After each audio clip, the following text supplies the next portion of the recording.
muna guys, don't forget to like, share, subscribe sa channel natin. And don't forget to kalimbang the bells para ma-notify kayong lahat ng mga new upload natin. Guys, nakita natin yung nakita natin yung first upload ko, yung part 1 nito. Ngayon, ito yung nagawa natin guys. Ito ang nagawa natin. Ito yung nasimulan natin ngayon. Ito guys, ang size lang ng bahay na ito is 6 by 5, 6 meters by 5. Ito, tara, pasyal tayo sa loob. Ito yung isang kasama ko. Si Limbel. Yan. Mga masisipag natin na kasama. Hanggang sa matapos natin ito. Haligay guys, pasok tayo. Yan. Yun yung kapatid ng wife ko. Yan yung katiwala ko dito. Yan. Actually guys, hindi lang ako yung isang nagpaplano dito. Tatlo kami magkasama. Actually wala kaming masyadong idea sa pagpapatayo ng bahay, pero diskarte lang yan. At least magkaroon ka ng konting kaalaman. Ayan. Sharing, learning. Ayan guys, ito yung sa loob. Bali, 2 kwarto lang to. 2.5 by 2.5. Kabilaan. Ito yung structure ko dito sa may PVC pipe. Ito yung 4 inches yung size nito dun sa butas. Ang ginawa ko guys, binutasan ko to, naglagay ako ng bakal. Doon natin ikakagat yung mga hollow blocks. And then dito maglalagay tayo dito ng 2 by 3 na kahoy.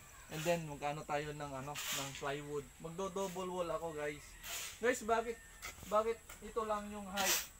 Bakit ito lang yung height ng hollow blocks natin? Pero iniisip namin ng bayaw ko, pinag-usapan natin, hindi namin pwedeng itaas ito.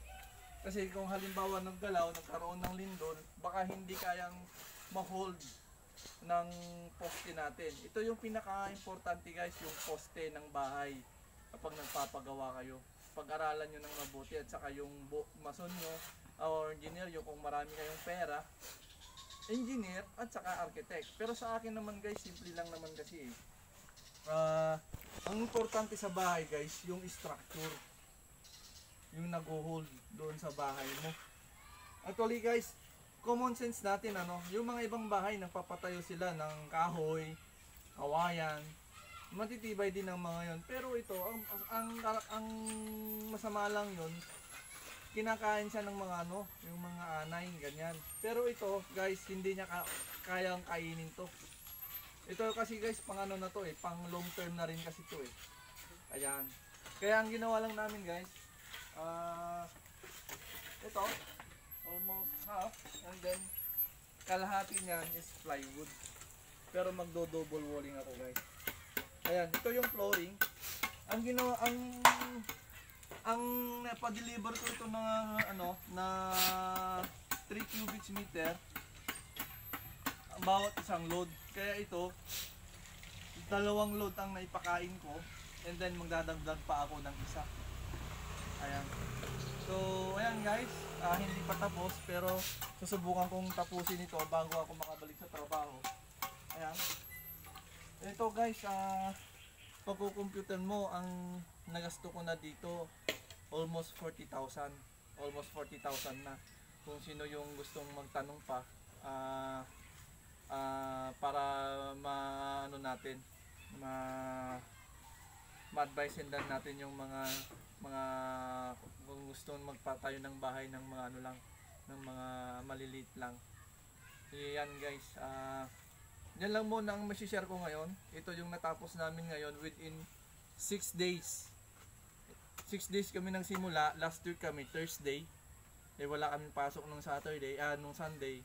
Kaya almost 6 days lang yung ginawa namin to.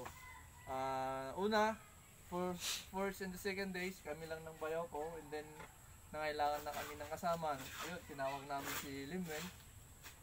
Ayan. Kaya, yan guys. Yan lang muna natin ang story natin ngayon. Guys, don't forget to like, share, subscribe, and ring the bells para ma-notify kayo lahat.